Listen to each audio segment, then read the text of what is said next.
في بعض اللحظات النادرة من التاريخ اختفت الشمس فجأة في عز النهار، فذبح البشر وسقط الملوك وتوقفت الحروب وانهارت حضارات كاملة، وكل ذلك بسبب دقائق معدودة من الظلام. كسوفات شمسية لم تكن مجرد ظاهرة فلكية، بل أحداث غيرت مصير البشرية وأطلقت طقوسا دموية ودفعت شعوبا كاملة إلى الجنون الجماعي، حتى أن بعض هذه الشعوب اعتقد أن نهاية العالم قد بدأت فعلا. فتخيل أن تكون في زمن لا تعرف فيه شيئا عن حركة القمر أو قوانين الفلك، ثم ترى الشمس تختفي فجأة أمام عينيك، والنهار يتحول إلى ليل دامس، والنجوم تظهر في منتصف السماء، والبرد يزحف بسرعة غريبة، والطيور تسقط صامتة من السماء. ماذا سيكون رد فعلك؟ بالنسبة للإنسان القديم لم يكن هناك شك واحد: هذا غضب إلهي، وهذه هي بداية النهاية. لهذا السبب عبر آلاف السنين ارتبط الكسوف الشمسي بالخوف والموت والدم والقرابين والطقوس المرعبة والحروب الكبرى والانهيارات السياسية والانقلابات وسقوط الإمبراطوريات. واليوم سنأخذكم في رحلة عبر الزمن إلى أكثر الكسوفات الشمسية رعبا في تاريخ البشرية، تلك التي لم تغير فقط قلوب البشر، بل أعادت كتابة التاريخ من جديد. لكن قبل أن نبدأ نتمنى منك أن تضغط على زر الإعجاب وأن تشترك في القناة، فنحن بحاجة إلى دعمكم، ولا تنسوا الصلاة على سيدنا محمد صلى الله عليه وسلم.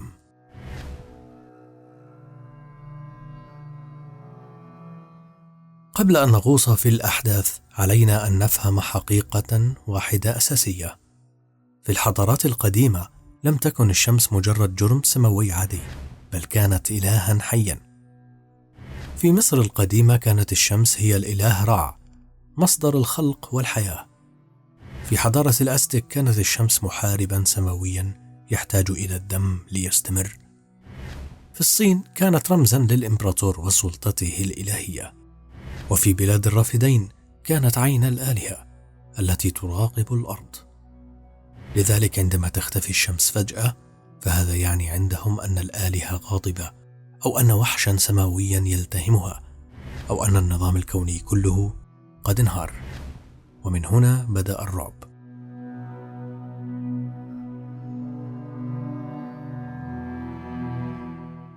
الكسوف الأول الذي سنتحدث عنه اليوم هو كسوف نينوى، الظلام الذي أنقذ مدينة كاملة. في صباح 15 من يونيو من عام 763 قبل الميلاد، استيقظ سكان نينوى عاصمة الإمبراطورية الآشورية على يوم يبدو عاديا. الأسواق مزدحمة، الجنود في مواقعهم، والكهنة يؤدون طقوسهم اليومية. لكن فجأة بدأ الضوء يخفت بطريقة غير طبيعية. خلال دقائق قليلة فقط تحول النهار إلى ليل مرعب. سجلات الطين المسمارية التي عثر عليها لاحقا في أطلال نينوى وصفت المشهد بعبارات مشحونة بالخوف: الشمس انحنت، الأرض ارتجفت، والناس سقطوا على وجوههم من الرعب. في ذلك العصر كان الكسوف يعتبر نبوءة كارثية تعني موت الملك أو سقوط الإمبراطورية. والأسوأ أن هذه العاصمة في تلك الفترة كانت تمر بأزمات متلاحقة، مثل المجاعات والأوبئة والتمردات الداخلية وضغوط عسكرية من الخارج. لذلك اعتقد الجميع أن هذا الكسوف هو إعلان للنهاية.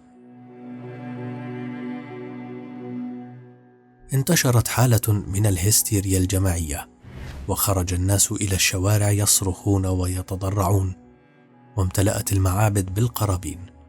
حتى الملك بنفسه الذي كان يعتبر ظلا للآلهات على الأرض ارتعب وارتدى ثياب الحداد. العجيب أن هذا الكسوف أدى إلى تغير جذري في سياسات الحكم، فقد خفف الملوك من الضرائب، وأطلقوا سراح بعض الأسرى، وأوقفوا حملات عسكرية كانت مدمرة. ويعتقد المؤرخون أن هذا التحول ساهم في إنقاذ هذه المدينة من ثورة كبرى كانت على وشك الانفجار. كسوف واحد لم يسقط المدينة بل أنقذها.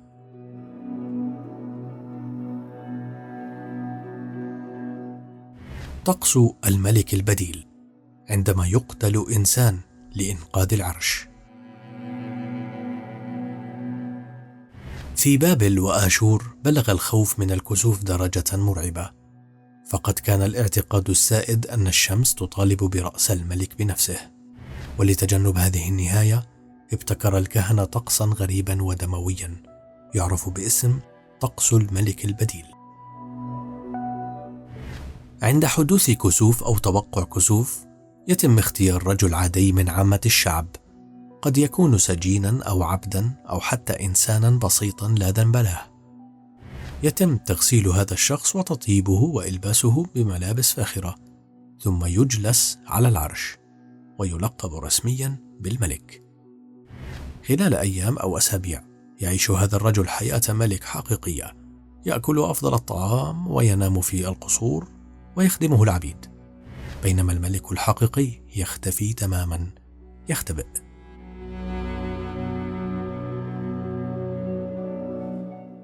لكن عندما تمر فترة الخطر يقاد هذا الملك المؤقت إلى طقوس الإعدام، حيث يقتل بطرق طقسية دقيقة، اعتقادا بأن موته سيرضي الآلهة وينقذ الملك الحقيقي من المصير المحتوم.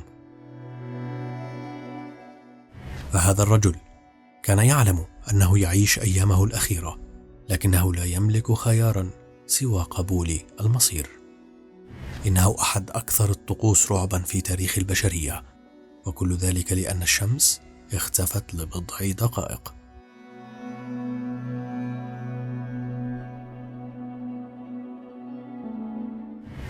الكسوف الثالث هو الكسوف الذي أوقف حربا استمرت ل6 سنوات. في القرن السادس قبل الميلاد كانت حرب طارية تدور بين مملكة ميديا ومملكة ليديا، معارك دامية، مدن محروقة، آلاف القتلى، ودمار شامل لا نهاية له.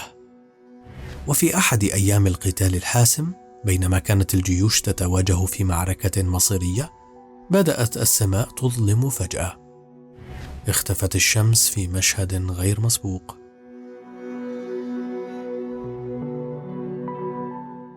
توقفت السيوف في الهواء، سقطت الرماح من أيدي الجنود، وساد صمت مرعب في ساحة المعركة. الجميع اعتقد أن الآلهة أعلنت غضبها، وأن الاستمرار في القتال سيجلب الدمار الكامل. في لحظات توقفت الحرب، وتم عقد صلح فوري بين الطرفين، بل وتزوج ولي عهد ميديا من أميرة ليديا لتأكيد السلام. كسوف واحد أنهى حربا استمرت ل6 سنوات، وأعاد رسم الخريطة السياسية للمنطقة بأكملها.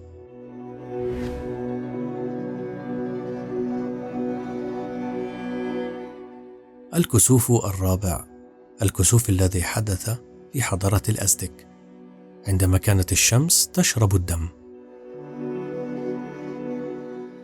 في حضارة الأزتك بلغ الرعب من الكسوف حد الجنون، فقد كانوا يؤمنون بأن الشمس محارب سماوي يخوض معركة أبدية ضد قوى الظلام، وأنه يحتاج إلى دم البشر ليستمر في الحركة.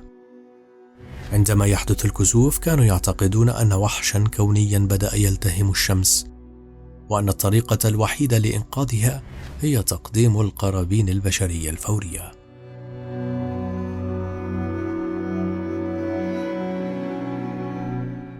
ففي كسوف عام 1596 تحولت مدن الأزتك إلى ساحات ذبح جماعي. الكهنة يرتدون جلود الضحايا، والسكاكين الحجرية تلمع تحت ضوء المشاعل، والناس يصرخون والدم يسيل على درجات المعابد. تم التضحية بالأسرى، ثم بالأطفال، ثم حتى ببعض المواطنين العاديين الذين تطوعوا خوفا من نهاية العالم، وكل ذلك من أجل إعادة الشمس إلى السماء.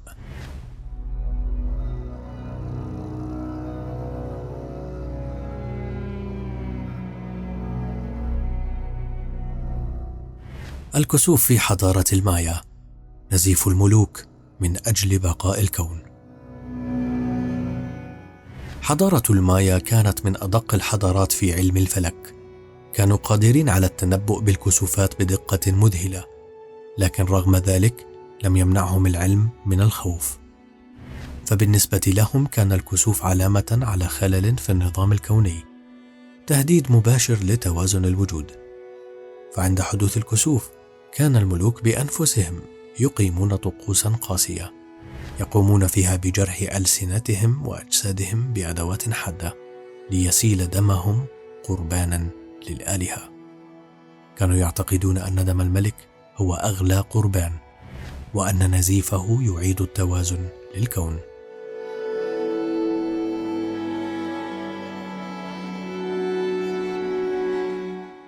كسوف إنجلترا في عام 1133. الظلام الذي مهد لحرب أهلية.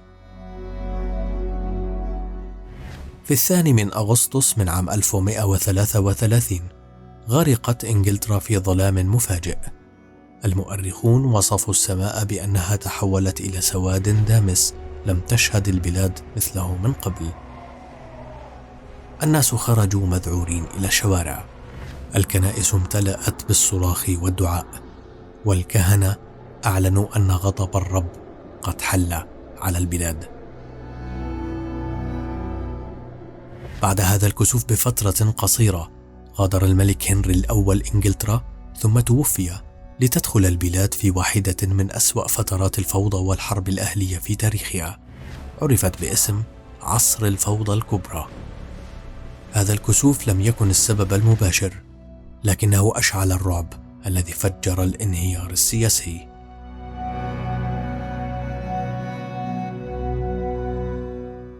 كسوف لويس الرابع عشر، عندما أظلمت شمس ملك الشمس. في 12 من مايو من عام 1706 شهدت أوروبا كسوفا شمسيا مرعبا، وكان لويس الرابع عشر يعرف بلقب ملك الشمس، حيث اعتبر نفسه تجسيدا لهيبتها وسطوعها. لكن عندما اختفت الشمس في وضح النهار شعر الناس بأن رمزية الملك قد تحطمت. انتشرت نبوءات عن سقوطه، وبدأت الأزمات تتفاقم، والحروب تستهلك خزائن الدولة، والمجاعات تضرب البلاد. وبعد عقود قليلة انفجرت الثورة الفرنسية، وسقط النظام الملكي بالكامل.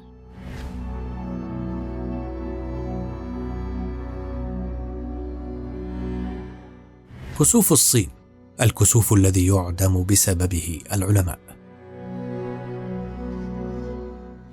في الصين القديمة كان الفلكيون مسؤولين مباشرة أمام الإمبراطور عن التنبؤ بالكسوف، وأي فشل في التوقع كان يعتبر خيانة عظمى. في أكثر من حادثة تاريخية موثقة تم إعدام فلكيين لأنهم لم يحذروا من كسوف مفاجئ، إذ اعتبر ذلك دليلا على فقدان الإمبراطور لرضا السماء. فالكسوف في الصين لم يكن مجرد ظاهرة، بل كان حكما بالإعدام.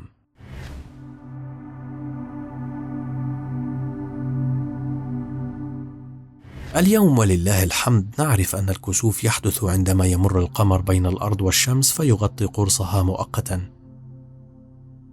قدرة إلهية وعملية هندسية دقيقة يمكن حسابها لآلاف السنين القادمة. لكن رغم هذا التقدم لا يزال الكسوف يثير في النفس رهبة غريبة، فحتى ونحن نعلم بهذا السبب نشعر بانقباض داخلي عندما تختفي الشمس فجأة. والسؤال الذي يبقى معلقا في الأذهان: لو اختفت الشمس الآن كليا، هل سنبقى عقلانيين حتى لو كنا نعلم أن هذا الكسوف مؤقت؟ أم أننا سنعود فجأة إلى خوف الإنسان الأول؟ فالمشهد له رهبة كبيرة، ولا يسعنا إلا أن نتفكر ونتأمل بقدرة الله ودقته في الخلق. فسبحان الله الذي خلق فأبدع. لا تنسى أن تضغط على زر الإعجاب وأن تشترك في القناة. شكرا لمتابعتكم.